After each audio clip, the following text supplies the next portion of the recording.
এখানে বলছে এই যে আল্লাহ মুহাম্মদুর রাসূলুল্লাহ বলেছেন, এতদিন ধরে আপনি শুনছেন এখানে আল্লাহ আমাদের নবীর কথা বলেছেন। সে বলছে না, ইস ওয়াহি ইলাহি মে মেরা নাম মুহাম্মদ রাখা গিয়া ওর রাসূল ভি গুলাম শয়তান কাদিয়ানি বলে, এই যে মুহাম্মদুর রাসূলুল্লাহ মানে মদিনাওয়ালা না, এই যে মুহাম্মদুর রাসূলুল্লাহ মানে কামলিওয়ালা না, এই যে মুহাম্মদুর রাসূলুল্লাহ মানে রাহমাতুল লিল আলামিন না। সে বলছে ইস ওয়াহি ইলাহি মে আল্লাহ মেরা নাম মুহাম্মদ রাখা ওর রাসূল ভি, এখানে আল্লাহ গোলাম আহমদ কাদিয়ানি নাম মুহাম্মদ রেখেছেন এবং তাকে রাসূল বলেছেন।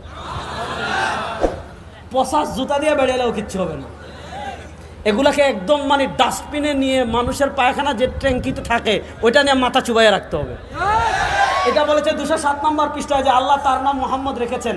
এরপরে দেখেন আরেকটু অগ্রসর হয়ে 3 পৃষ্ঠা পরে 211 নম্বর পৃষ্ঠা থেকে আমি আপনাদেরকে বক্তব্যটা একটু পড়ে শোনাই। দেখেন আরো কত জঘন্য কথা বলেছে। এখানে দেখেন